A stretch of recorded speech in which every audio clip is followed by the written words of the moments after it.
My biggest frustration is how often people from the West paint Delhi as a lost cause. Then they slap on a title on their videos claiming, "This is the real India." Now that I'm married into a family that knows Delhi intimately, I can't watch those videos without seeing the disconnect. They know the narrative is skewed. Sure, Delhi has its hard edges, extreme poverty, hazards, but it also holds experiences that these budget-seeking creators can't access, maybe can't even imagine. And in between these extremes is where most Delhiites live. Ordinary people, ordinary days, lives that are neither a spectacle nor tragedy.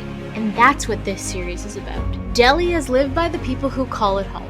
No exploiting of hardship for shock value, just honest moments, good food, and good company.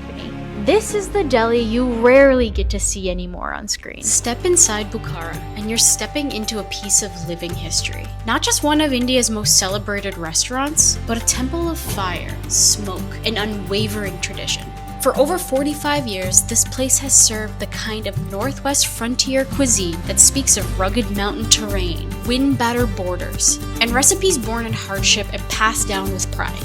From the wilds between Afghanistan and Pakistan, straight into the heart of New Delhi. The menu hasn't changed in 4.5 decades, and that's exactly the point.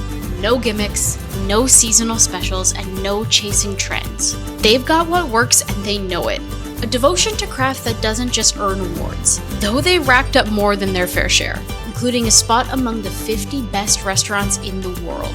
World leaders, celebrities, and dignitaries have eaten here. Barack Obama didn't just dine at Bukhara, he left his signature on the menu. You don't just eat at Bukhara, you feel it the second you walk in. The scent of smoldering charcoal lingers in the air, clinging to the walls of this beautiful place. The open kitchen roars with heat and life. There's no hiding behind swinging doors here. Everything is on display. You get to watch Chef JP Singh and his crew move like a well-oiled machine, pulling sizzling kebabs from tandoors, spooning out that molten, incredible Dal Bukhara that simmered overnight like some kind of sacred ritual. Chef JP isn't just a chef. He's part of the origin story here, a keeper of the flame, quite literally. So let's get closer, past the tables and into the kitchen to see where the magic happens, and hear his story firsthand. My name is JP Singh and I am the chef of Bukhara, and since I am here since 1991.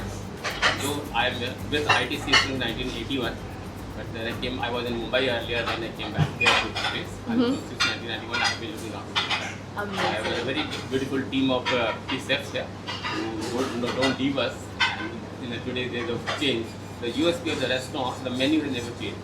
We don't believe in changing the menu off and on as a global trend. Yeah. Because we believe whatever we are making is the supreme and the most primary stuff, which is authentic and it remains the primary ingredients. Anything, innovation is done out of these only, and then you create more and more dishes. But we want to remain to the grassroots level. We want to maintain the thing, and the menu has been since 1978, since the inception of the restaurant. So this restaurant is iconic. 99% world leaders have been eating here. Yep. And as it becomes itinerary on their part, whenever they are around this part of the globe, and when you are in India and in Delhi, you must have one meal over here. Each and everything has been taken and created so carefully into and we also use locavore, so all local ingredients. We don't have any imported meats here, or anything. And also we have a wide variety of vegetarians, because in India a lot of vegetarians are there. Right. Rather globally, vegetarians are turning more and more. Right. They're growing more. Right. So to keep their needs also in mind, we also keep them vegetarian also. Of everyone that has come to visit you, what's your most memorable experience here so far? Yeah, I would say all the leaders are, for us, they are respected here. And however, the most charismatic leadership I found in Bill Clinton, who came here 6 times, including his family, off and on. And he was the one, like, when he came as the first visit, he was sitting on the same table there. Okay. And we had a lot of securities around, but we never closed the restaurant to the public. It was open to public. And maybe besides the tables were occupied by a US guy, but he was there. We were planning to have a photo session outside on the restaurant side, and then suddenly he got up, he said, "No, I'll come in the kitchen." So all of a sudden he decided to come in the kitchen. Even his security got a little surprised, and so he came here. we all got packed here with the program. But all the different department people also came in. So it was very jovial, nice. Yep. Sometimes we want him a little taller. Yep. He bent down to facilitate the photographer at the back. Also here he went on different tables to meet the people. That's nice. That's sweet. Yeah. He was very, very jovial kind of. He had a good time. Very nice. Also David Cameron. David Cameron, the UK Prime Minister. He also, I went and met him and he said, I want to really see how you make the breads. So he was very inquisitive. I brought him inside and I was making things. And he also wanted to try hands. While dining, Bukhara is all about, it's a participating. You'll see the concept itself invites larger gatherings. Yeah. To have a more family sort of environment. Yeah. That's why you see, we hardly have smaller tables with 2 people. Yeah, exactly. Sitting. They are larger tables. Yeah. We want a lot of people to come in a family or a friend in a big circle. Yep. And that's why we call it Naan Bukhara or a family naan. Yeah. Which is good enough for 5 to 6 people. So once it goes on the table, it creates a lot of wow and system. Yep. And people start breaking from the same bread. And it also brings a lot of cohesive bonding between the family. Yeah. So each and we were having from the same bread. Yeah. And even having this open kitchen too. So, everyone's kind of involved. That, this was probably one of the first kitchen in India which are protruded within the restaurant. Okay. And it also poses a challenge to you to keep yourself in a more hygienic level. Yeah. Because people are watching at you. You got to keep your area clean. You got to be very clean. For sure. That also was a good challenge, and that's how we have been trained. Yeah. So we also want to showcase ourselves at any given time. You're right. We just met Chef JP. He's been here from the beginning. He is an amazing guy, so friendly, welcomed us into the kitchen, showed us everything from the dal that just slowly stews and bubbles all night long. All of the skewers that are hanging from the wall, everything has been pre-marinated and it is ready to go into the tandoor. It's colorful, it smells amazing in that kitchen. And then the naan station. Oh my goodness. What an amazing time watching them pump these naan out. They are expert level at creating these, and that giant naan, fitting that into the tandoor, that was an amazing experience to watch. Chef JP told us, "Are you allergic to anything?" I said, "No." He's like, "Great, I have lots to give you." So I think we're gonna have a lot to try today, a lot to taste. It's going to be a challenge, but I think everything's gonna be so delicious, it's gonna be hard to stop eating. So we'll wait for the food to arrive and then I'll show you when it gets to the table.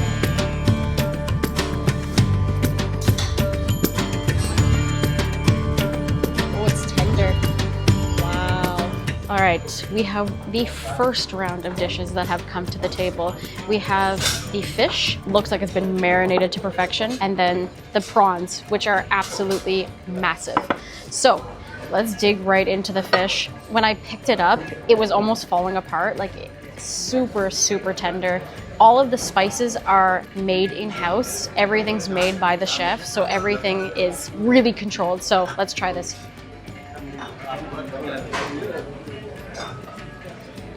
Oh man. Okay, so first of all, the meat is incredibly tender. And then the marinade on top, oh my goodness, full of flavor.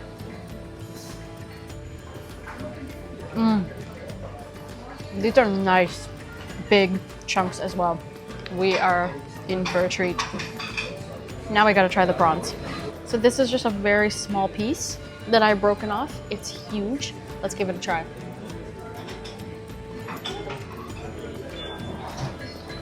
Oh, wow. With this one, the flavors of the charcoal really come out. It's got a little bit of a smokiness. Let's try this piece at the end that has been crisped up really nice. That's gonna be good.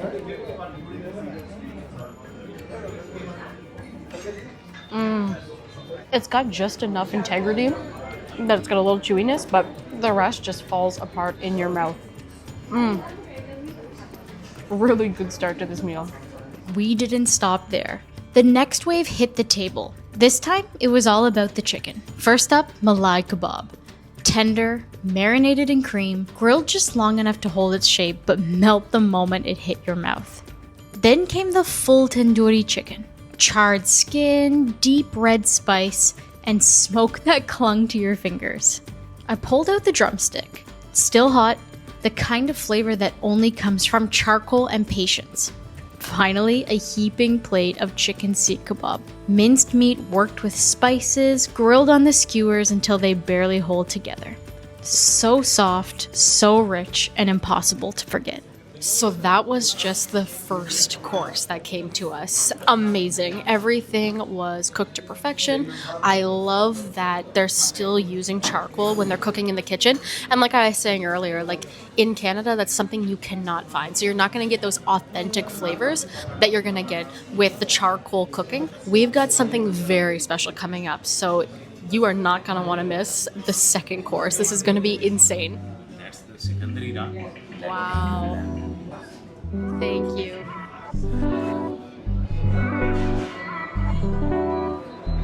So our second course consists of all mutton. We've got a variety of dishes, but we have such a spectacular dish here. This is the ran. This is the leg of lamb, and it has been marinated in malt vinegar, which I'm guessing tenderizes the meat, gives it a little bit of sweetness. We've got cinnamon. It's very complex. I mean, look. There was no fight there. It just fell apart. It is so tender. And you can feel that with your hands while you're eating here. Like you pick up the meat and it's so juicy, so tender. This is one of the best dishes here. Let's give it a try.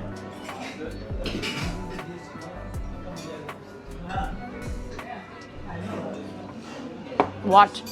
That is crazy. I love that. So mutton is already a very flavorful meat. The malt vinegar, the cinnamon, there's almost like a sweet richness to it. Got levels of flavors.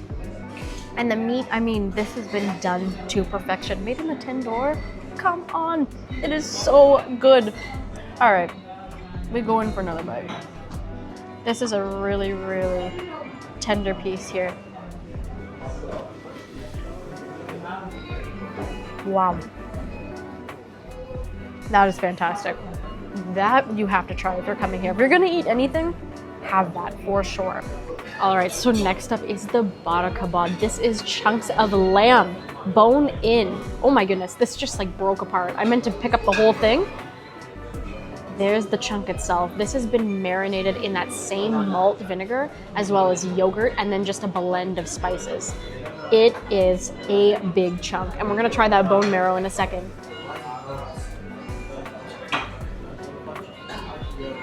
Whoa. That's a lot of yogurt. There's a huge layer on top. Now, as Chef JP mentioned earlier, they shave off a lot of fat. So what you're getting is just pure muscle. This is really, really healthy versions of what you can find. Just pure meat. You are not eating fat, and it's really good. It's still very juicy.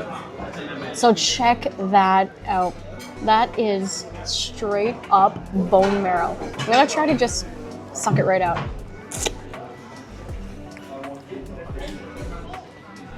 Oh, and that's full of flavor too. Wow. Did you hear that come out? That is absolutely incredible. Clean right off the bone. Incredible. What a meal so far. Yeah. Your Dal Bukhara. Where did that recipe come from? It must be like a secret recipe of yours. See, I won't call it secret as such. It's the passion with which you cook. For how long it is cooked. Obviously, concoction combination of the spices are set. It's like how long you cook. The duration of cooking also matters a lot. Besides the water. Okay. The main ingredient is water. People don't realize.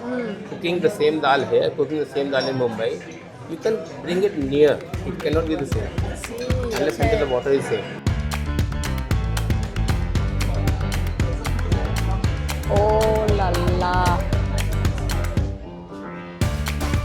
So I'm gonna start by tearing this up in a nice big piece.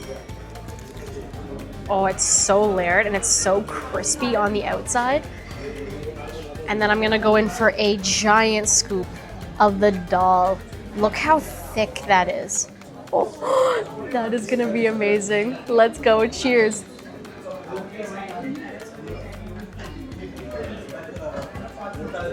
Oh my god. Wow. That is a very, very nice dal. Since the lentils have been stewing for so many hours, there's almost no texture to them. They go right into like a creamy, creamy broth, and it's so thick. Some dals you might get might be a bit more watery. This one, unbelievable. So flavorful. So thick. Like, that is insane. And again, cooked over heat slowly for hours and hours and hours. I can see why everybody loves this dish. And people who eat meat, people who will eat vegetarian, everyone can have this. It ain't pretty, but it's delicious. Look at that. Eating with the hands. There's nothing better. We ate on like warriors. Skewers of mutton seekh kebabs, naan in all its forms, and a platter of tandoori vegetables that turn fire into flavor. Pineapple, paneer, charred peppers, the works. Bukhara was truly living up to its legend. Then came the naan amal, pure they called it, a fermented dough risen just enough, scattered with nuts and coriander, still warm from the tandoor. We were so full, but not done. Chef JP had other plans for us. Dessert was coming, and saying no here is not an option. The last round of food now is the desserts. So originally Chef JP wanted to bring us all 4 of the desserts that they offer. We are unbelievably full, so we settled for 2. So we went for the least sweet dessert they have on the menu, which is called the firni. And then I'll show you the most sweet dessert that we've also chose, but I'll show you that a little later. But this is like a really nice, thick, milky, creamy dessert. So it's ground up basmati rice. We've got pistachios, we've got almonds with it, and look how thick that is. It's cool. It's served in this earthenware pot. Let's give it a try. It looks really good. Wow. You can taste the basmati rice. Basmati is very aromatic. Flavored with green cardamom. That's really nice. Hardly sweet. There's just a slight sweetness. So if you are not a sweets person, but you want something to satisfy you after the meal, this is definitely for you. And just look how thick that is. It's really quite cool as well.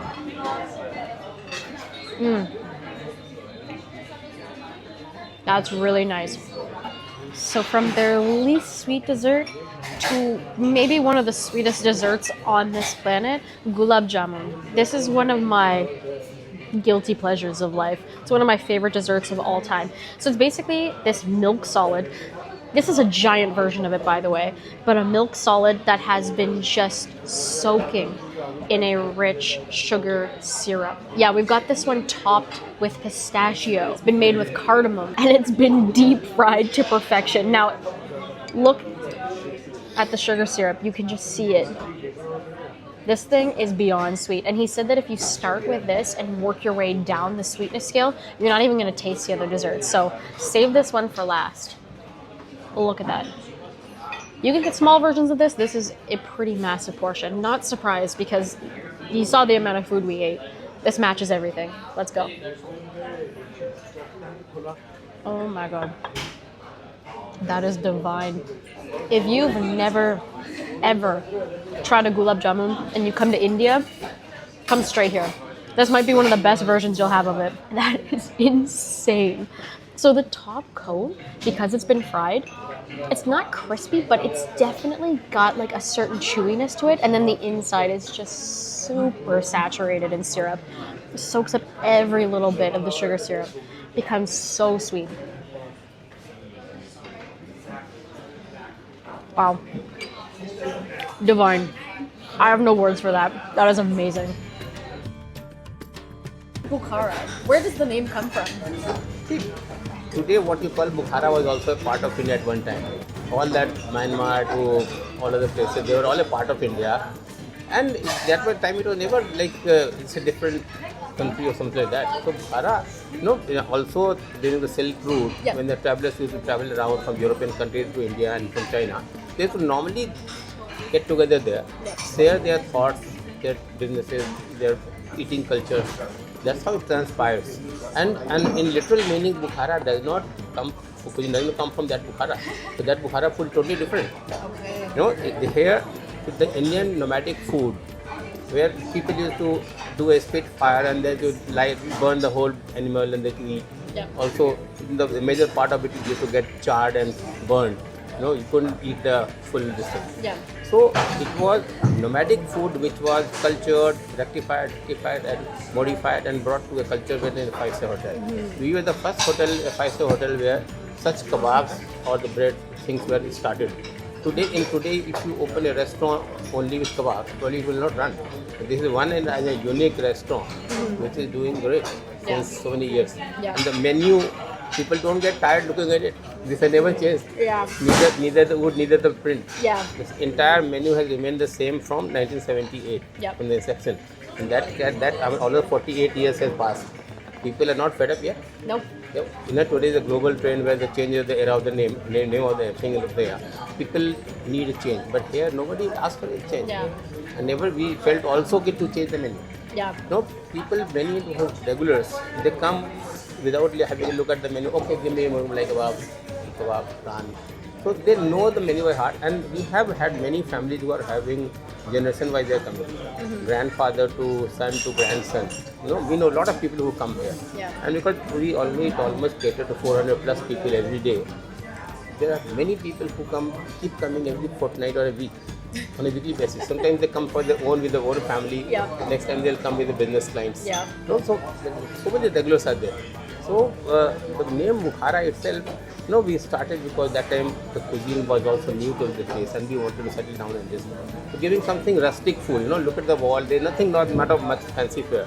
Either in the garnish of the platter also, you see just a simple onion, cucumber, tomato. Yeah. So we wanted to always keep the food rugged. Yeah. We wanted to also, it must well with eating. This is probably one of the restaurants where we are suggested to eat by hands. Yeah, We don't have definitely. cutlery. Yeah. And today people ask for, and it's people like foreigners who don't mind because we need to educate them. There are five senses. When you use the sixth sense, that's the touch. Yeah. You enjoy the food the best. Yeah. You leave it not because obviously people wash their hands properly before eating. Yep. But eating with hands and eating with any third agent in between the fork and knife and this thing will make a difference in your ultimate palate. Yeah. The taste, the satisfaction what you get eating by hands, you'll never get with the fork and knife. Plus, our food is not that where you need to cut and eat. Yeah. You eat and full. So when you first enter this neighborhood, you are like in these narrow, twisting alleyways, lots of wires above your head. You're seeing people of different ethnicities through here. It is really something. The first place we're heading into is a place called Yo Tibet, Tibetan cuisine. This is one of the original spots in this neighborhood. It was opened up by Tibetan refugees. Let's head inside and order some food. Okay, so the first dish has arrived here at Yo Tibet. This is the pork laughing. So this is a cold noodle made out of wheat flour. It's got spiced pork inside, and then wei wei or wai wai. So wai wai is actually instant noodles that have not been cooked. They give a crispy crunch in every bite. So that has been added within. It looks really interesting, and I have never had anything like that. Gonna see what the spices taste like. Let's go in for a bite, get a little bit of pork. There we go. Cheers. Oh, it's got a little heat to it. It's pretty reminiscent of some stuff I've had in Taiwan, but this is actually a Tibetan dish, and it's really unique to find pork. They use a lot of pork in their cuisine. There's a little piece. That's quite nice. And having a cold noodle in a place like Delhi where it's like 40 degrees is really refreshing. I like that. That's good. Also, these little instant noodles are actually a nice little addition. So if you want to get a crispy bite, order it with Wai Wai.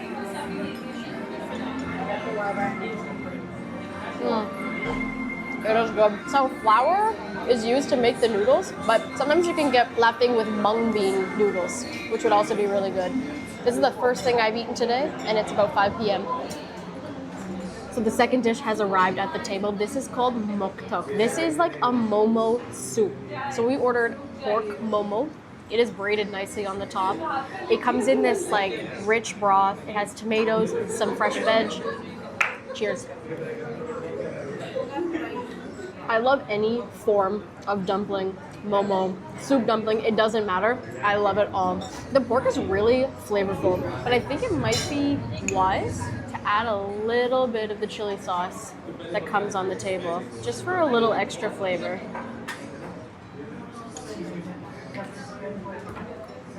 I know this area has like spicier than usual food, and that sauce is hot. It's got heat, so be careful. But this is really nice. It would definitely be better in the wintertime. It is really hot today, but it is quite tasty, and I did want to try some of the specialty items here. That's really, really good. And I just love the way these have been braided on top. That is really nicely done.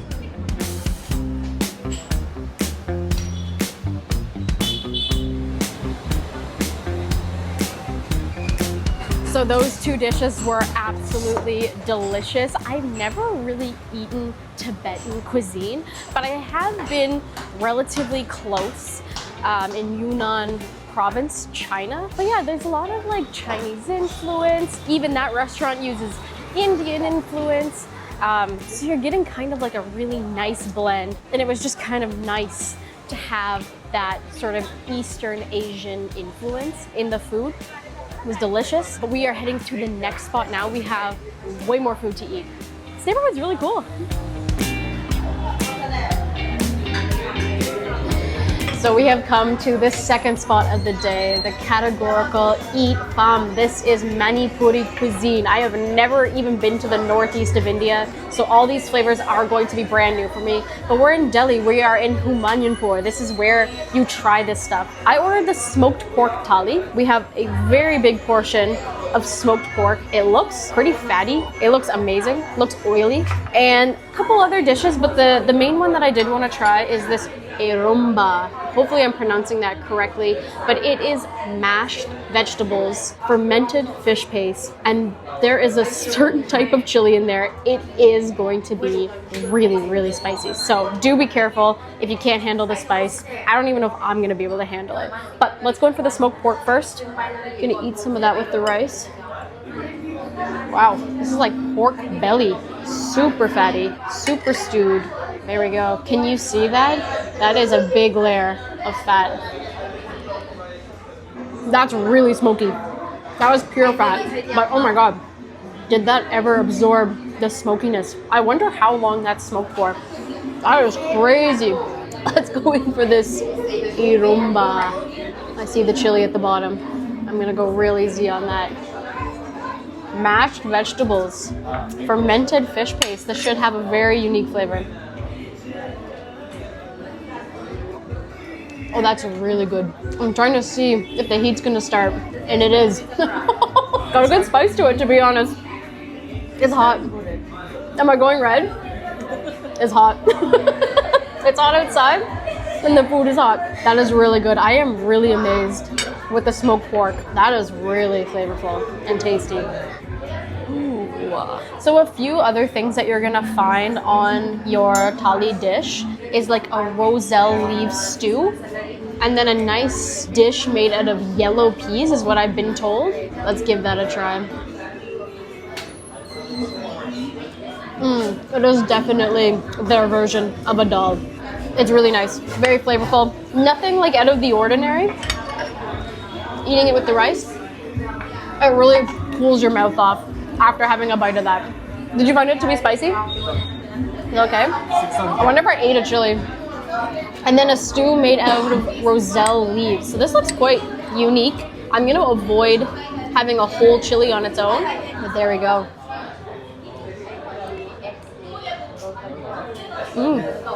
It's got like a fishy flavor. It's a little bitter. And again, it's a little bit smoky. It's also got potatoes in it, if I'm not mistaken, and a couple other veggies boiled in. Let's try the broth on its own. That must be made with little tiny shrimp. It's got that flavor. quite good. So it's been kind of nice to come to this Manipuri restaurant and try things that I've really never had before, like exploring these newer types of flavors, like this super smoky pork. We have this like super bitter kind of fishy stew, and then we have fermented fish paste with vegetables, flavors that I really haven't had before, but it kind of makes me want to go up into Northeast India and explore these states and explore these new foods. That's really quite unique from what you're gonna get maybe, or what you might think of when you think of Indian food with like the masala, the gravies, curries, whatever you might think. This is completely different, and you can actually try it in the heart of Delhi.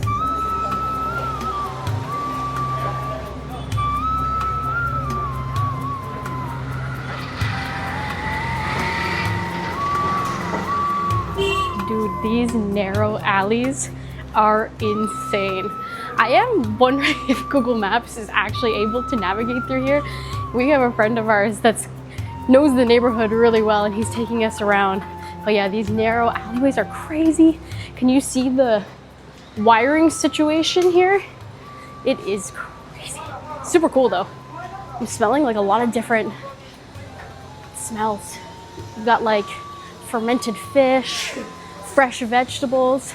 Oh, check this out. This is an authentic grocery store. Let's go inside.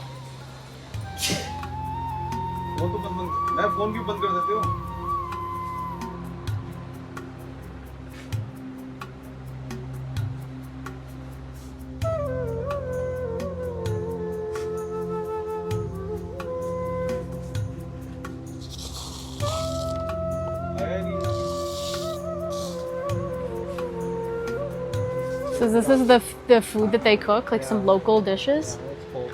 Oh wow. A little different from the others.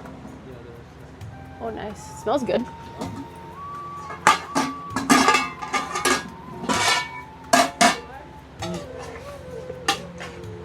Chill, body, chill.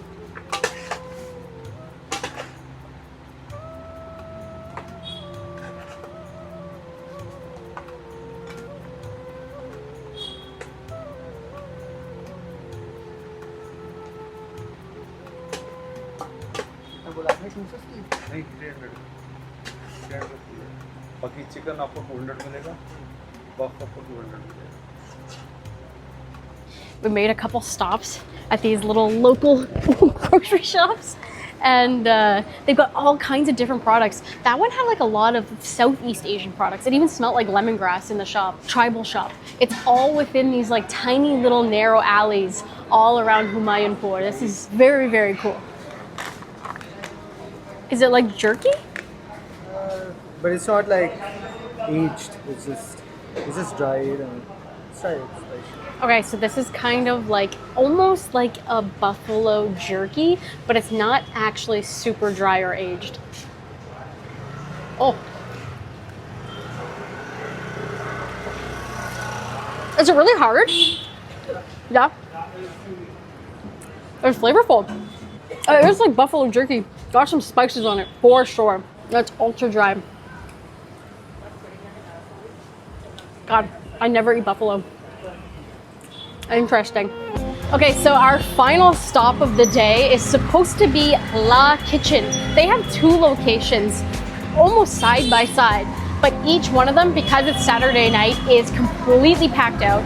And they said it's faster if we order the food by delivery. Sorry, it's so loud in this alleyway. It's easier if you order by delivery and have it sent to your house. So right now, we are heading to Rohan's house and we're gonna order La Kitchen, eat some of the stuff that we got at the grocery store, and wrap up the whole night. Oh my goodness, this neighborhood is so lively, so crazy. The honking, it's narrow, it's definitely got its own charm. Humayunpur, a really authentic place to come and try Northeast Indian food, shopping, products. Wow. And I am just loving the chaos that you can see happening behind me. Very, very cool. So let's go to Rohan's house now.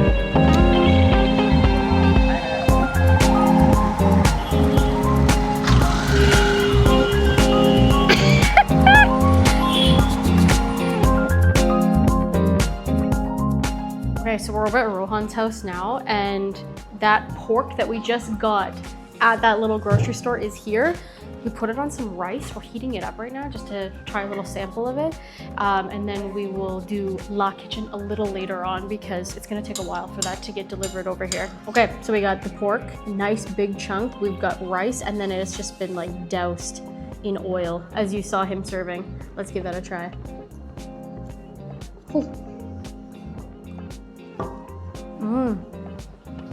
Oh, it's really good. So it's like a dried pork. That was a really meaty chunk. So just had a massive chunk of the dried pork. It was quite chewy. That was a really meaty chunk. He doesn't like skimp on the portion. And that is just like not fat at all. That's just like a perfect piece of muscle. It's a little chewy, but it's super, super flavorful. And if you can bring it home, I definitely think you should try it with some rice because it has some heat to it. Everything has had heat to it today. My nose is actually running a little bit. I'll have one more bite. Really nice, really flavorful. That was good pork. I'm from a grocery store. Right? It's just like home cooking. Yeah, apparently his dad was in the army. Mhm. He's posted there, so he knows all 7-8 languages from that period. Oh wow. And I think he got married to somebody local. He used to run like a store before COVID, and during COVID, because everything stopped, somebody told him that there's this area which is up for rent. Mhm. So he took it and he started a grocery store there. Cool. And him and his wife both. Mhm. So there, because a lot of people who live in that area work in hospitality and they come back late from work. Mhm. So almost all those grocery stores there will have food like this. Yep. So these kids will come because they're all youngish sort of people. Yeah. Maybe like 20s. So they'll come there, and then if you come back at 4 in the morning, you can get a meal for yourself. So he's open that late. Yeah, so he shuts at 12 and then reopens at 3 in the morning. Oh wow. So that people getting off can come and just get like a bite to eat. Yeah. Yeah. Yeah, and like, I mean, it's because they give you a portion of rice as well if you want. Mhm. So it's not like it's restaurant food. Mhm. But it's like affordable, Yeah. tasty. Like that portion is $200. Wow, 200 Like rupees. Less than $3. Wow. That's about $3. Yeah, that's really affordable. It's good too.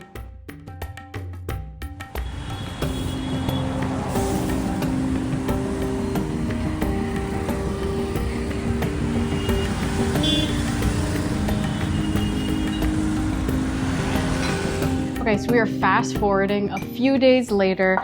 We did not get the opportunity to order La Kitchen that night. It was too busy, too crazy. So we decided to get like a full meal when we are hungry again and ready to go. So we ordered a couple different things. We have the buff shapta. This is thinly sliced buffalo meat that's been stir fried, and I think it's going to be a little bit spicy, but it is very thin, a little dry. Then we have kote momo, which is like a pan-fried momo. And then we have the jol momo. This is like a soupy, spicy kind of momo. And then we have the tingmo, which is like a steamed bread from Tibet. And you can dunk it in the sauce of the shapta, or you can have it in the sauce that they give you on the side. Everything's probably gonna be a little bit spicy except the tingmo. So let's just jump into the jol momos. Everybody was talking about these, how good they are. They're covered in a nice sauce. They look really good.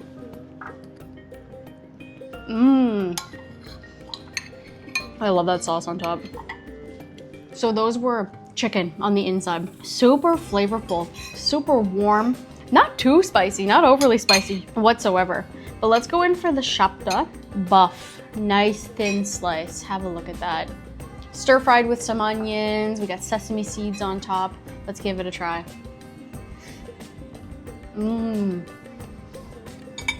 So the pieces are pretty dry. The sauce is a little bit spicy on top.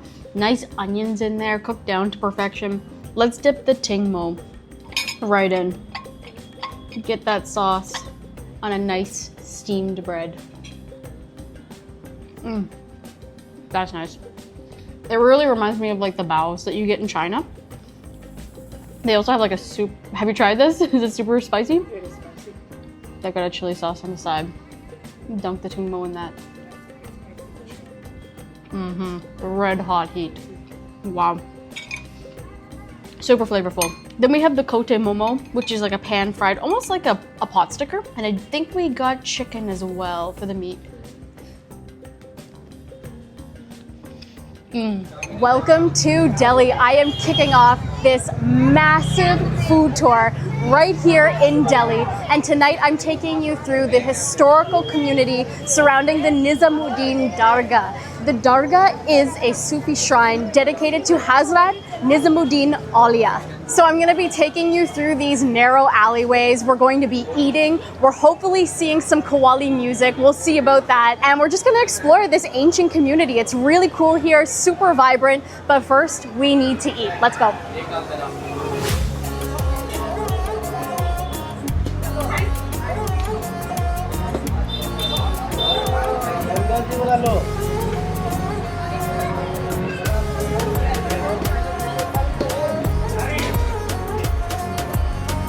So for our first stop of the night, we have come to Husseini Hotel. They're famous for a few things, and one of them is buff nihari. This is made of buffalo meat. So you can see it here. Nihari is a rich stew, and look at that tender meat inside. It smells so good. Sometimes they put bone marrow in it, into the stew. It becomes really rich that way, and it feels tender, smells good. And we're gonna be eating it with this tandoori roti. It's super fluffy, a little crispy on the outside, but fluffy on the inside. So let's give it a try. Okay, broke off a piece of the roti. Go in for a bite of the buffalo, load it up with that gravy. Cheers.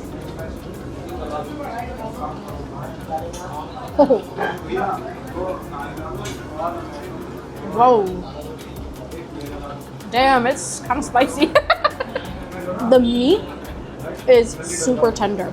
That must have been stewing for hours. It falls apart so easy, and the roti just soaks all of that gravy up. So you have so much flavor in every single bite. But it has got some heat to it. I'm not gonna lie. Those green chilies in there, they really give off some heat. But the meat is really tender. This is probably the best nihari I've ever had in my life. Because the one before that was brain, and I don't like brain. So I ripped off a pretty big chunk, and I just want to dip it in the gravy. I want to just taste how this tastes on its own. There we go. It's really fluffy on the inside.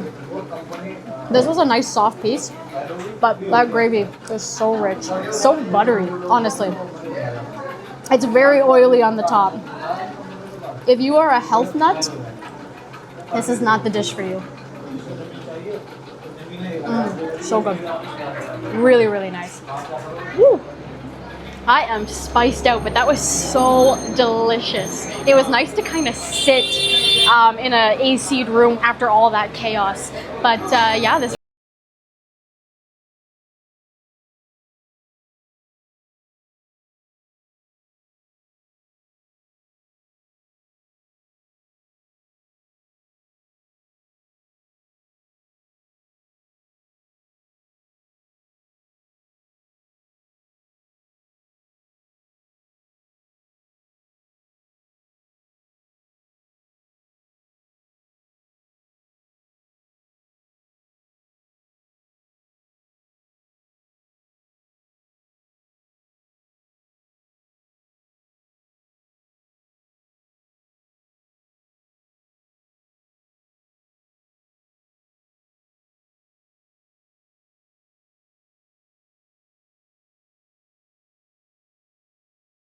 the tandoori chicken. So it's been nicely spiced, looks like it's been marinating for a while, and then grilled to perfection. To have with it is the rumali roti. So this is a very thin, almost paper thin roti that's been made on a very special tawa.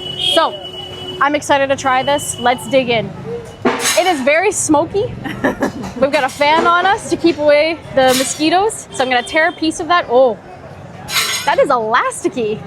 And I'm gonna go right in for this mutton seekh kebab. When I was doing my research online, this was apparently what you should order while you're here. So cheers, look at that.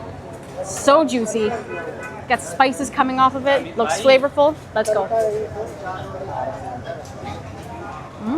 I took a very big bite there, but wow, it is spiced really nice.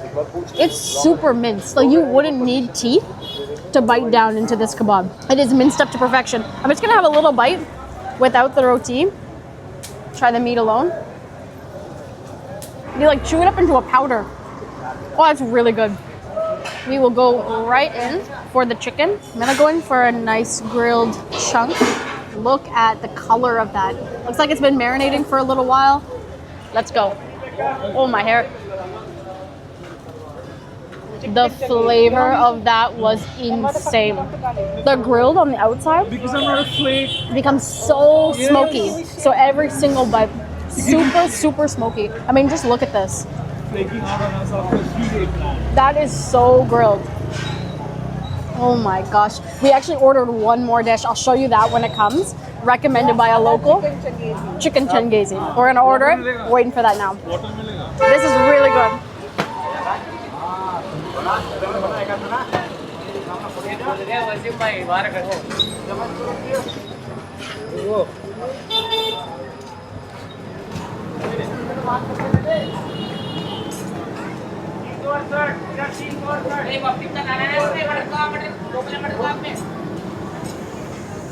Okay, so something that we were recommended to try here is the chicken chengezi. This is a tomato-based gravy, but the gravy is super thick.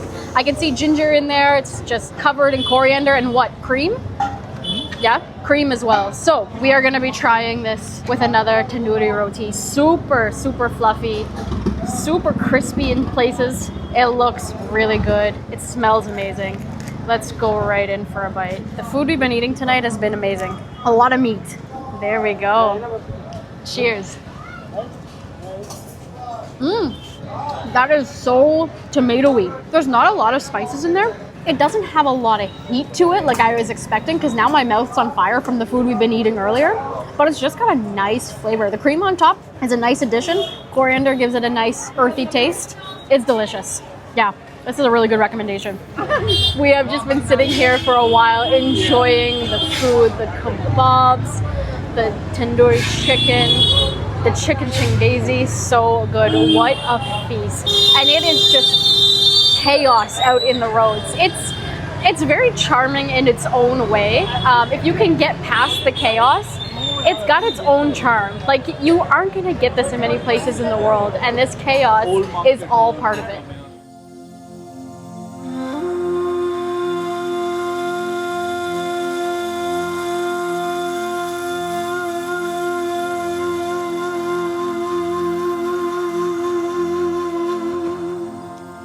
We hit Sundar Nursery at sunset, just across the street from the chaos of Nizamuddin.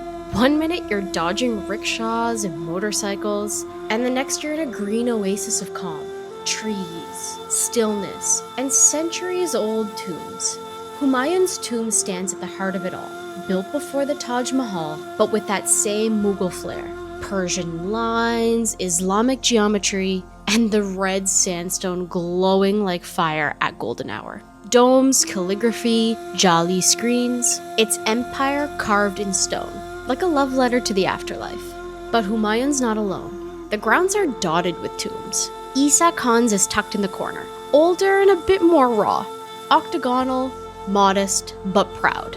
Arched gateways, lattice shadows, the bones of an earlier empire resting under a central dome.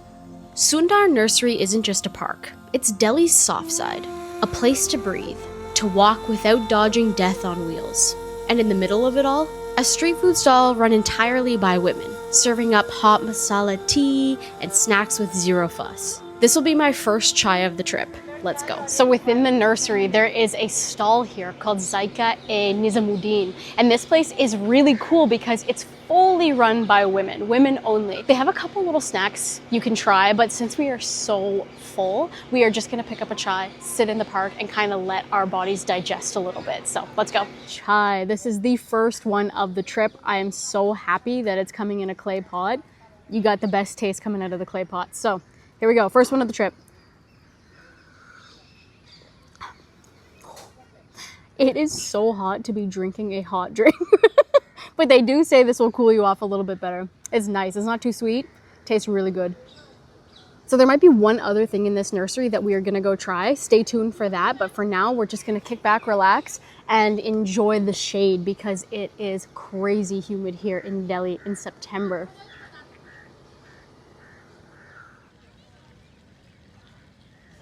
So we are here at Karnataka Cafe. We ordered some ice cream to cool us down before we head back into the bazaar. Apparently their espresso ice cream is really good, but they're out of it today. So I ordered definitely the next best thing, mango ice cream. I have not laid my lips on a mango in so long. So the mango season's over, but we'll still have mango ice cream. Here we go. Oh, it's so sweet. Their mango ice cream was really creamy. You need to have ice cream. Chai it's way too hot for that. It's like the mango sorbet that you would have on top of mango shaved ice. That's exactly what this is. I also love the clay pots that they serve it in. It's really nice.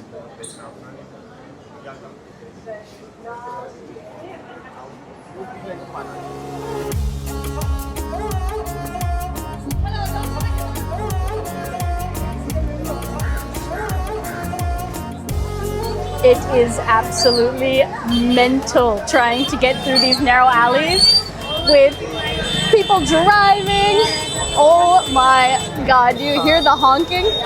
It is madness. Okay, so based on the experience here, I'm not gonna lie to you, it's a little chaotic and a little difficult to navigate, especially if you don't speak the language. I'm here with my sister-in-law, thank God we didn't come in here alone, but I would recommend you have a friend with you or hiring a tour guide. This is definitely not a travel solo as a woman destination, although it's vibrant, it's amazing, it's full of history. You do need to be careful, and it does get a little overwhelming if you are not used to the heat, the crowds, people trying to get money from you. I mean, look.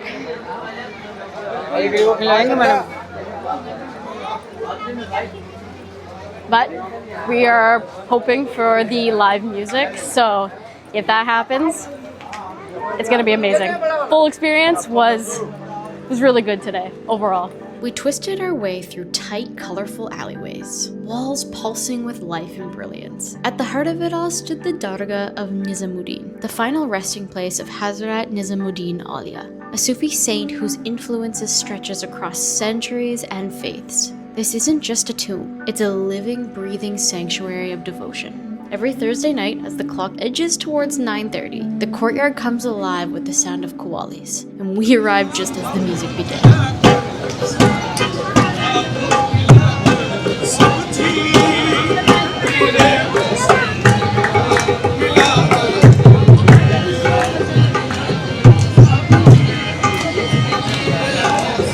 Amir.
actually knew, which I was surprised about.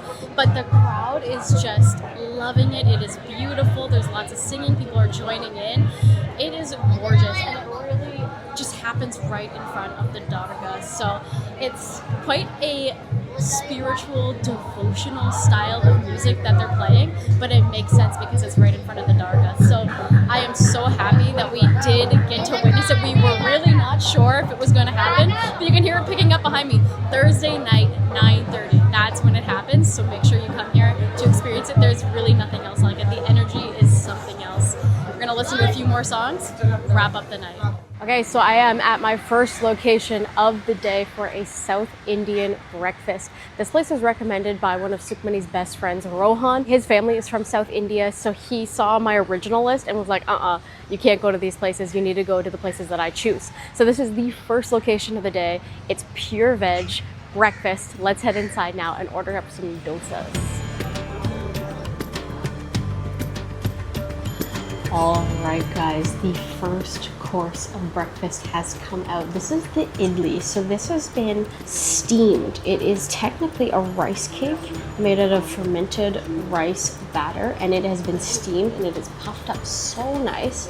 It's so hot and it's very, very thick. And then it is served with this sambar. So this is like almost like a little vegetable stew that's eaten with it. You can pour it on top, you can pour it on the side, and you eat them together at breakfast time. So fully vegetarian, not usually what I'm used to for breakfast. And also I really don't have that much experience with South Indian cuisine. Every time I've come to India, this is my 5th trip, I've gone all across the north.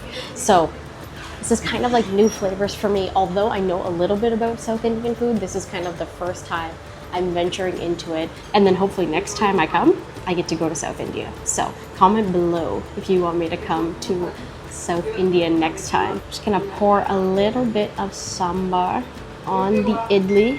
Looks like it's gonna soak it up real nice. There we go.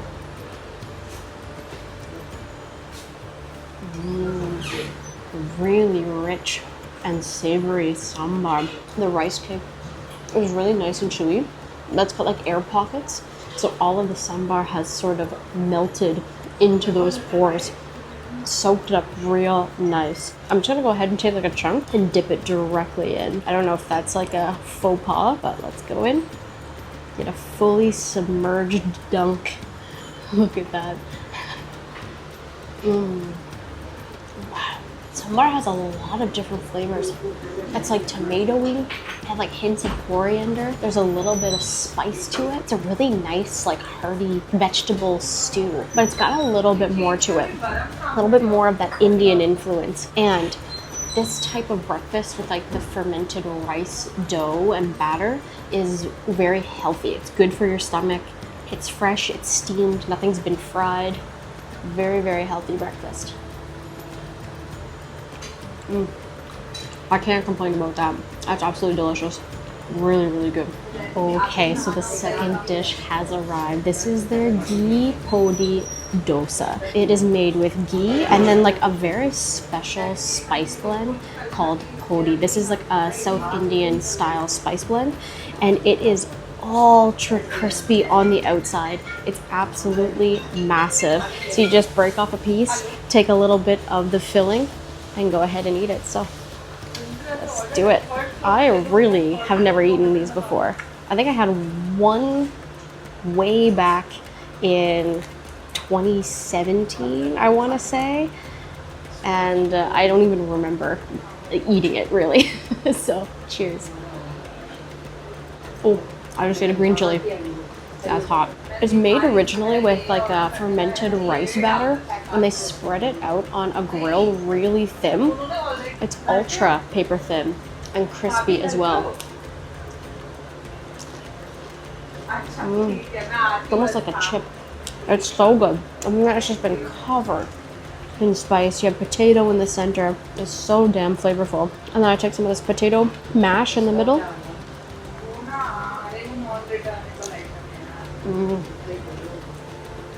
It's really delicious.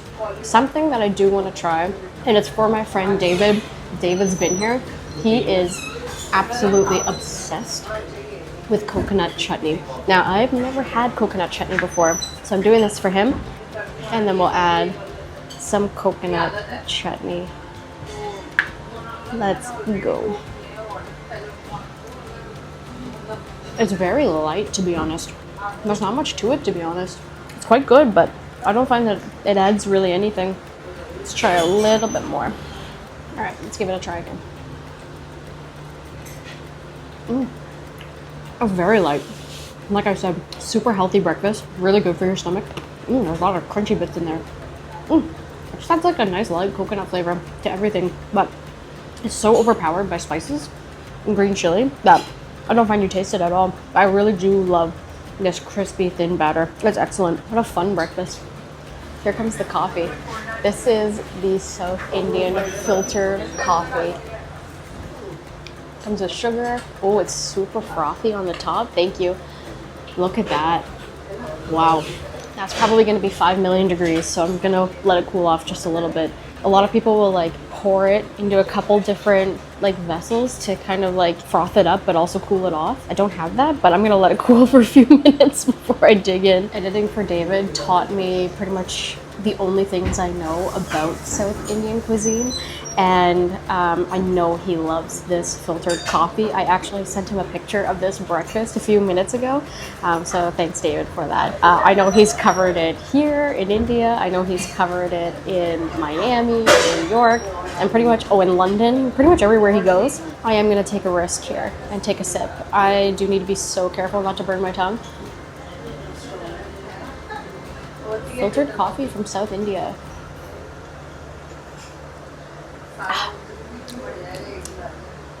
Strong. It's got almost like it's quite earthy, almost a little smoky. I know that they usually make it with chicory as well, so that kind of contributes to like this earthy flavor that it has. But it's very unique. This is also my third coffee of the day, so I'm not gonna drink too much of this. Otherwise my heart's gonna stop, but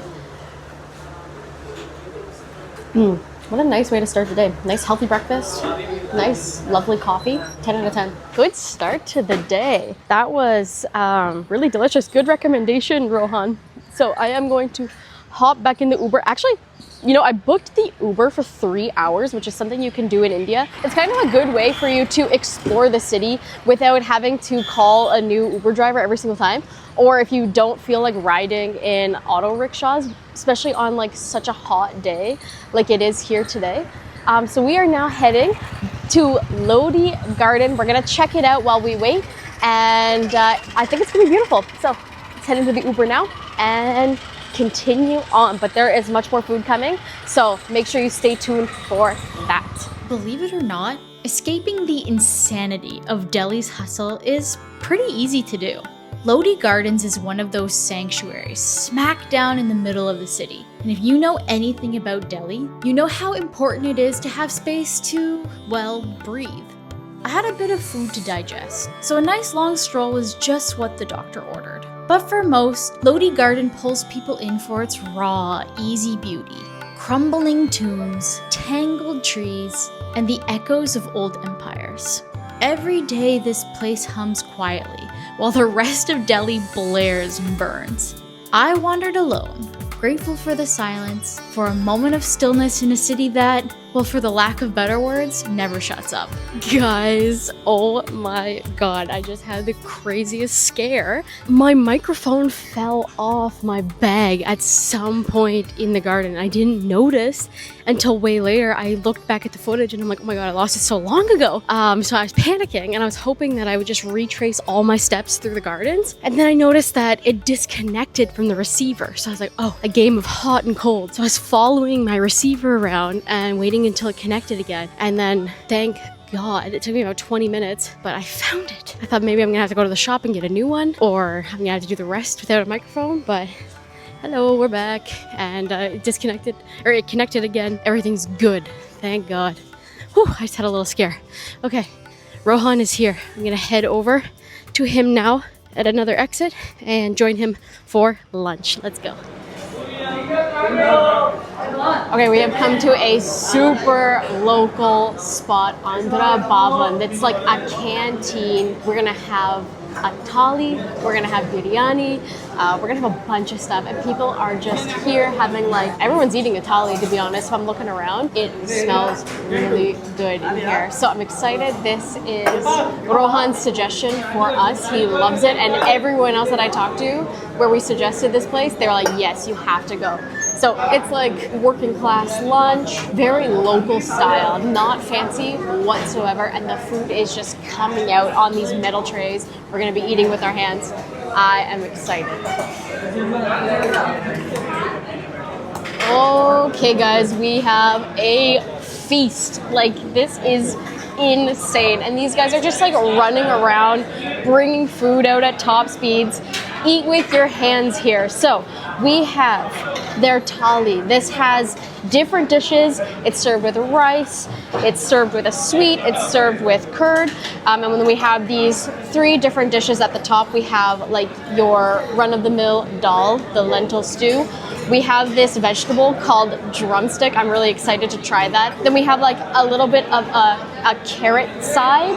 And then we have a gourd and tomato stew or chutney. Chutney, yeah. We also have on the table a mutton dum biryani, and then we have the prawn and mutton fry. So we have tons of things to try, but I'm gonna dig into this thali first. You just go in and eat it with your hands. This is the drumstick vegetable. Let's give that a try.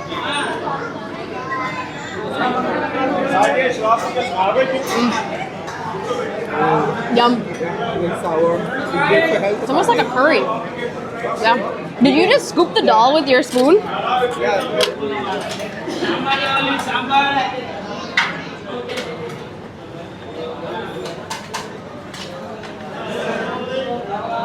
I am still working on my hand eating technique.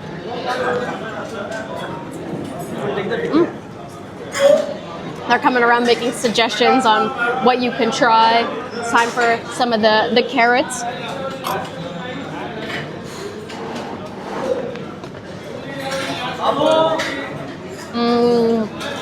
That's good. Oh, that's really nice. Everything has been spiced. Everything has flavor. So now I am trying the gourd and tomato chutney. Put that right on the rice. Just sampling everything. And it is chaotic in here.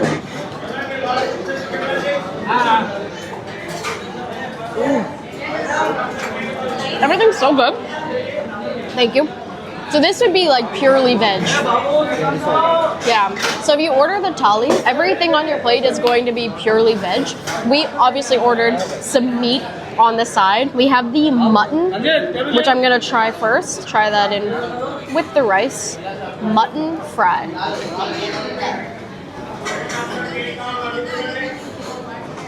Oh my god. It's so tender. So rich. It's like much more rich, deep flavors. And curry leaves for sure. Yeah, that's one of the main ingredients of South Indian cooking, are the curry leaves. Makes a big difference. Same thing, but prawn.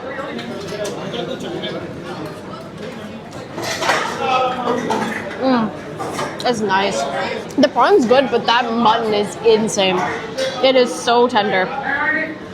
So your thali comes with a dessert as well. Suji. This is made of semolina. Oh, it looks good.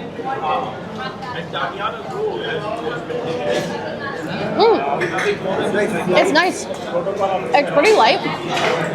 It's sweet but a little earthy. It's just like a nice little dessert to quench that sweetness that you need after every meal. Oh, it's lovely. There are raisins inside? Yeah. Some raisins in there. Nuts, cashews. So everything on that thali, 210 rupees for all of this, and they will refill each of your dish as many times as you want. So you're getting everything plus a dessert, as much as you want to eat. Unlimited rice as well. And puris. I didn't even get a chance to eat these because I'm so full. We're ready to go. I am so full. That was amazing.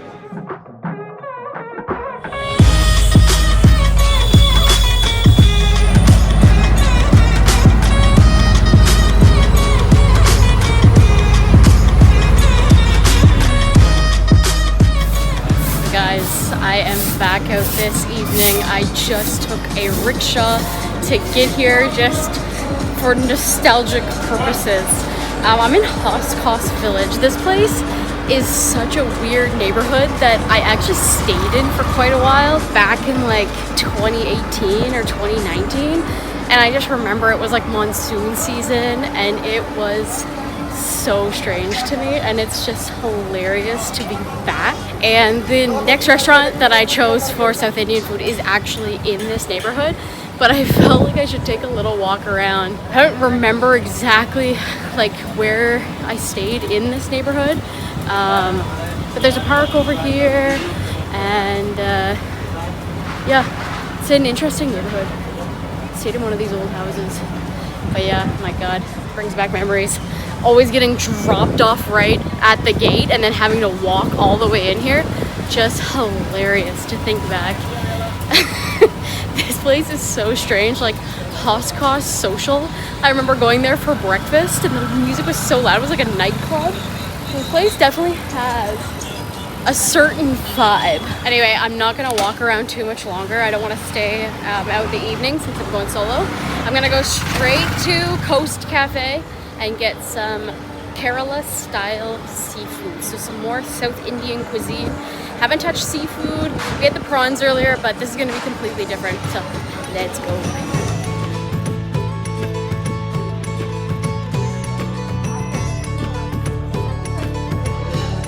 Okay, traffic was a little crazy in Hostkos Village. I wasn't sure like what the traffic situation was. I thought I was gonna walk around for a little bit, but like, nah, it's getting dark.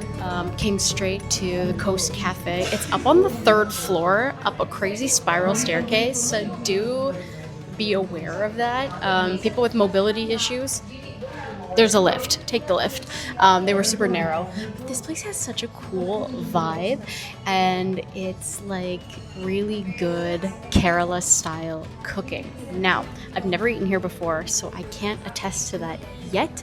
And I've never really had Kerala style cooking, especially since I haven't been to Kerala. So we're gonna be trying it for the first time. It's a big portion. It's a big portion of prawn curry, essentially. So I'll show that when it gets here. But yeah, I'm just liking the atmosphere. I also got 2 appam, which are like these rice pancakes. I'll show you those. And then I got a mint lemonade as well. Just gonna chill, enjoy the vibes here. It's cool to see like the contrast from the canteen that we were at earlier, where it was just like economical food, everybody coming for a quick lunch, eat it on this like metal tray. That had a vibe on its own. But this is like a much more cafe style vibe with a little balcony, and it's very nice and quiet. Yeah, it's really nice. Oh my goodness, guys. The prawn moye has arrived. This is like a Kerala style prawn curry that has been cooked in like a thick coconut milk. Curry leaves. I am literally drooling when I smell it. It smells so good. Oh my goodness. There's lots of prawns in there. Like, I can't tell you how it smells. And then I'm eating it with their appam. This is like a rice pancake. And then there's 3 chutneys on the side. We have a tamarind chutney. We have a tomato chutney. And then we have a beetroot curd chutney. So it's nice and like purple almost, pink and purple. So I ordered 2 of these. I gotta try this right away. So I'm just gonna put it on my plate, grab a piece of the appam. Let's give that a try. Coconut and curry leaf. That's what you can taste. That is spectacular. It's a really light curry. Like, you have just the flavors of the curry leaves, and if you know what that tastes like, you know what I'm talking about. It's not overpowering. And then just creamy coconut milk. There's hardly any heat to that at all. And then the appam is nice and soft on this side, kind of like the idli we had earlier, and then a little crispy on the backside. Perfect for picking up. Absolutely delicious. That was damn good. That was a good day of eating, let me tell you that. The mint lemonade has arrived. It is very, very green. It must have been just blended with a lot of mint. Let's give that a try. Ooh. That is refreshing. Oh, that's so nice. Oh, it's so cooling on the stomach. Oh, it is so hot here in Delhi. This is like served super chilled, but the mint just like cools all the way down. You can feel it. And it's been very sweetened, so it's not like lemonade where it's like super sour and citrusy. It's just a nice, light, refreshing drink. My stomach was actually hurting a little earlier, not because the food was bad or anything, but the food was really spicy. So I could feel that in my stomach. My stomach was like grumbling a little bit. So as soon as that touched my stomach, I could feel it just cooling down. Oh, it's so nice. Such a good way to refresh yourself from the Delhi heat. Delhi, you are a wild city. This is my 5th day here. And Delhi has really changed since the first time I've come here. And I mean, I haven't spent a lot of time here in my life, but you know, everything is so convenient. This is such a lush green city. There's so much to do. I just think it's like, it's a place that just blows my mind. Like there's just so much going on everywhere you go. You can't imagine the scale of the city. So yeah, it's just, it's been a good trip so far. Really good. Okay, let's taste it with a little bit of tamarind chutney. I haven't been eating a lot of the chutneys just out of fear that like if something has been out on the table, it might upset my stomach a little bit. But this place, I think it's fine. I'm gonna add a little bit of tamarind chutney, break off a little piece of that. Let's give that a try. Adds like a little sweetness to it. That is so good. Oh my god. Oh, there's lots of prawns in here. I've already eaten 2. And I just found 3 more. So this is a very big portion. So definitely keep that in mind. Especially if you're coming here by yourself like me. I'm gonna add a little bit of that beetroot chutney. A beetroot curd, I should say. A lot of colors, a lot of purple and orange mixed together.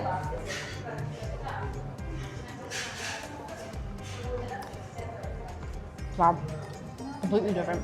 Almost no beetroot flavor, but yeah, definitely like a yogurt, a nice sour yogurt. It just adds more to it. I really like the tamarind though.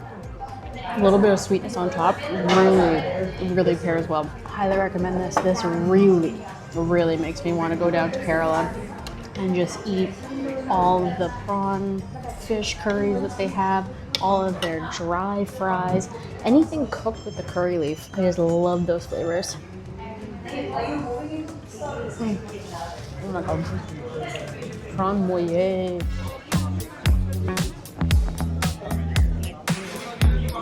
Okay, so we just left Venger's. It was crazy busy, but tell me why this place is a little special to you. Well, mostly because it's a lot of nostalgia. Growing up, this was the place where we got our chicken patties from, our plum cake, which was a thing that we did for every Christmas. So you just keep coming back for that childhood memory and that, you know, sort of taste. Yeah. That's why really. Yeah. So this is Sukhmani, this is my sister-in-law, and her father, my father-in-law, loves Venger's. So that's why we're here. We're getting the stuff that he likes. We have to take it to the car. There's nowhere to sit down, so we'll try it in the car. All right, so we actually found a little bench that we can park up on and try these kebab and some of these pastries that we've ordered, some of these patties. So the first one up, everybody said get the shami kebab. This is made out of mutton, and it's been minced. And it is, oh my goodness, it's also loaded up with some herbs, onions. Oh, it looks super tender. Let's give this shami kebab a try. Super minced inside. Almost the consistency of like a potato. Little crunch from the onions.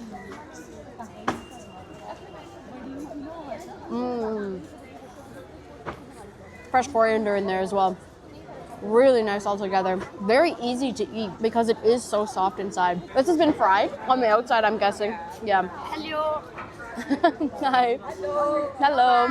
Bye. Everyone's so friendly here. Just hello, walking by. But yeah, shami kebab. Really nice texture inside. Really easy to eat. Very flavorful, as everything is here in India. Everything is just so packed with flavor. Okay, so next up is another item that I was recommended to have. So we ordered the chicken patty, and it's like a baked pastry more than what I would imagine is a patty. But that is what it looks like here. I'm gonna go ahead and break it. Oh, that is so flaky. It's almost buttery on top, and look at the inside. Wow.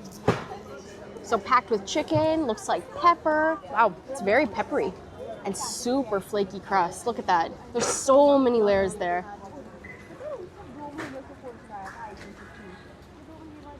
Oh my God. That is good. Wow, this is kind of like reminiscent of my mom's cooking. It's very comforting. It's very simple, but what makes this so good is how buttery and flaky this pastry is, this patty is. I love the peppery chicken inside. Also, served quite hot. You can just tell how fresh it is. Because if this was more than a day old, you would not get that same bite, that flakiness. That would all be gone and a little soggy. That is so fresh. Yum. That is delicious. I am not gonna lie to you guys, that chicken patty was mind-blowing. That is definitely my favorite of the two. And the Jamaican curry goat patty has some competition. That was really nice and fresh. That was damn good. We did the savory, now we're gonna move on to the sweets. So, as we were recommended by one of our family members, we got the coconut macaroon. Now, I don't eat a whole lot of macaroons. This is definitely like a very nice, big version of a macaroon. Made with coconuts, which I'm guessing is the top layer. All that being coconut there. And let's take a bite. Coconut macaroon. That is so nice. Perfect level of sweetness. Like, it's not overpowering like some macaroons are. When you bite into it, it is like so sweet it almost hurts your cheeks. This is just perfect. Coconut flavor on the top. It's got little crunchy coconut flakes. Very natural, almost. It's sweet enough that you'd want to have it with a coffee. Wow, that's nice. Usually I'm not a big fan of macaroons, but this is a really nice version of it. That's good. And the last one is the pineapple pastry. Now this is pretty large. It is definitely layered up. Look at that layer. It looks heavenly. Oh yeah. If you are a cake fan, this is gonna be very nice. There are real slices of pineapple within the layers. Like, that's in the middle of the cake. Fresh pineapple. The layers of cake is so light and fluffy, it's like biting into a cloud. And then again, the icing on top is really not overpoweringly sweet, but it's just oozing with icing. For fruitcake, that is excellent. But yeah, you definitely need a coffee to rinse these sweets down, which we didn't get. But yeah, an espresso with this would be perfect. Okay, so the first place checked off the list, Wenger's. My father-in-law will be so happy to know that we went there. And not only went there, but truly enjoyed it. Like that, like Sukhmani said, that isn't just nostalgia. That it's like good food. And there's a reason why so many people come and the place is so packed out. So we are heading to location number 2 now. It's across town, so we'll catch up with you when we get there.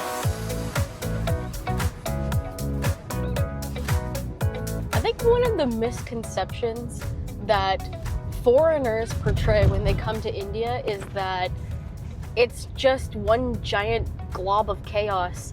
But really, there's so many beautiful sides. I mean, in Delhi, it is a gorgeous, green, lush city. And I think people need to appreciate that a little bit more. I am loving this drive here. It's absolutely gorgeous in this area.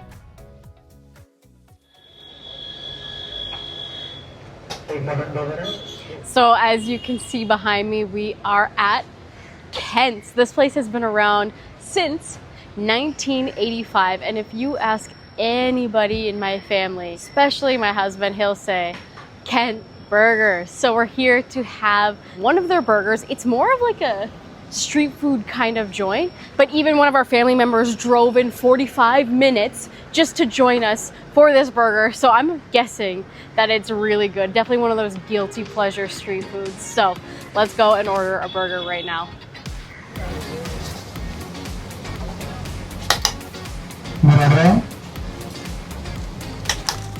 Okay guys, the legendary Kent's burger. I got the mutton and the chicken, and I didn't realize that each one comes with a pack of chips, or crisps as they call it here, which is apparently the best part. Let's start with the chicken. Check out this chicken burger. Nice fluffy bun, loaded up on the inside. I think this is gonna be good. And this place is packed out. It's like a old school deli kind of place. I mean, it's probably an institution here. Oh, yum.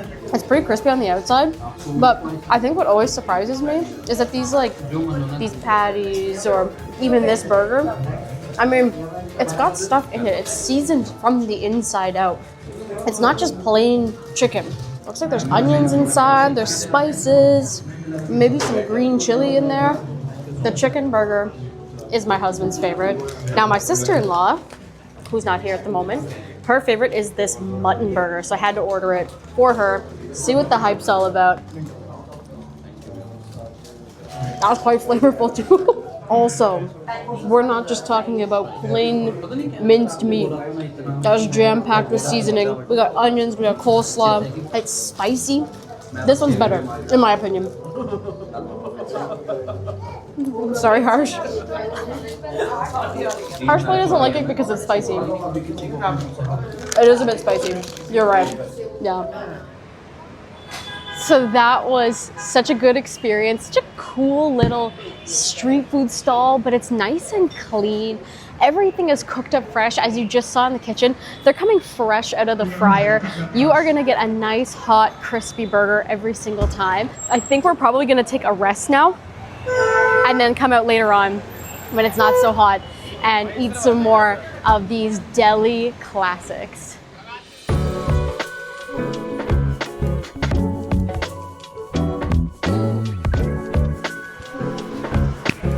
Okay, welcome back out. It is nighttime now. I am heading to GK Prince Pan for a very nostalgic food that my sister-in-law recommended to me. She used to come here for their palak chaat. This is GK1 market. It's a pretty busy marketplace. Parking is bad. Sukmani is actually like parking the car and I'm just walking towards it. I'm gonna meet her here in a little bit. And yeah, it's a really cool market.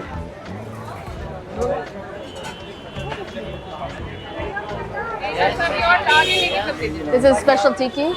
Yeah. Potato? Aloo? Yes. Yeah.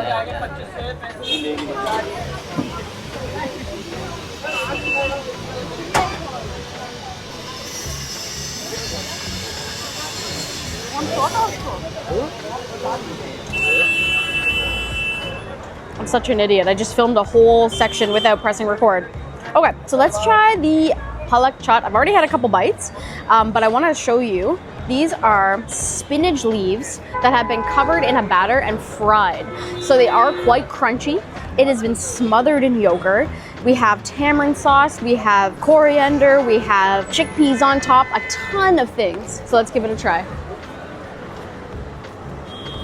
Like I had said in the previous shot, which I didn't capture, is that the spinach, even though it has been covered in yogurt and different sauces, it actually retains a nice crunchiness. It's almost like a spinach chip. And then a bunch of creaminess from that yogurt. It's a little sour. The tamarind sauce adds sweetness. There's chickpeas. It's got a lot of sustenance to it. Now the red strips, I have no idea what those are. So if you know what they are, let me know down in the comments. What I love about these chaats is that they're so flavorful, but this one has more sustenance to it. Like the chickpeas add a lot to it. They don't skimp on ingredients. It's quite yummy. Now, I'm gonna try not to get hit by this car. Oh, there's traffic. There's just chaos out here. I love it. It's quite an electric atmosphere out here in GK1. And a lot of the reviews online were talking about how clean this place is. They use gloves. So rest assured, it's a street food that you can enjoy. Anyone can enjoy. Absolutely delicious. Eat it. Good job. Good choice. Hopefully, when you come, you can eat this too. GK1 is like this really cool market area. It's all lit up. It's packed out. Right in the center is this beautiful park. It's all green and lush. And yeah, there's like a peacefulness to it. And the next place we're gonna go to is actually still open. I thought we might be ordering it in, but we're gonna actually go. And it is nostalgic for Delhiites. Now, most of my family, they're not born in Delhi. They've come to live in Delhi. So this place is particularly nostalgic for people who are born and raised in Delhi, and it's butter chicken. So let's head over there now, eat our final food of the day, but I think we're gonna order dessert later. But let's go in and get the butter chicken. Okay, so we've come to Moti Mahal. This has several branches, but this is the original location. It's up a floor now. It used to be down, but this is still the original location. So according to Delhiites, this place is definitely an institution when it comes to butter chicken and their dal makhani. So we have the butter chicken, we have the dal, and we have naan on the table. So I'm just gonna go ahead and dig in. I haven't had butter chicken in a really long time, and normally butter chicken at a Canadian restaurant is severely disappointing and overly sweet. So time to have it in India proper. I'm not even sure I've ever filmed a video where I've had butter chicken in India, which is insane. And it seems like everyone's claim to fame is their dal. We'll have some here. It's a nice butter naan with my butter chicken. Go right in with your hands. Butter chicken, let's go. The east coast of Canada is not doing their butter chicken right. This doesn't really have any sweetness to it at all. You can really taste the tomatoes. It's silky smooth, boneless chicken. It's got a little bit of heat to it, to be honest. Really just nice and savory, not sweet at all. I'm not packed with heavy spices. It's just simple. That's what makes it so good for everybody. Everybody loves butter chicken. Everyone can eat it. Okay, so this place is also famous for their dal makhani. Scoop that up with the naan. Let's give that a try. Oh, that's really good. This one's much more of like a standard dal, but it's got nice spices in it. Everything's been cooked down. It's probably been simmering for a while, but very flavorful, very comforting. Nice to eat the naan.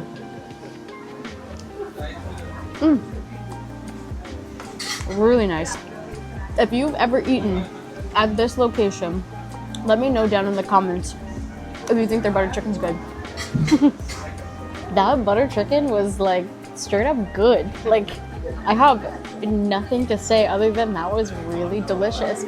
I am surprised because you have a lot of people that have different opinions on how they like their butter chicken, but this one I feel like is an overall safe bet for absolutely anyone. I think everyone would enjoy it. It's simple, it's flavorful, it's cooked well. Yeah, it was perfect. I loved that. So we're finished up here, and we are going to be heading home, and we're going to be ordering in our final dessert. A lot of people order pretty much anything now to their home, so it's super convenient. We're going to do that for the dessert, and I'm going to show you when it comes.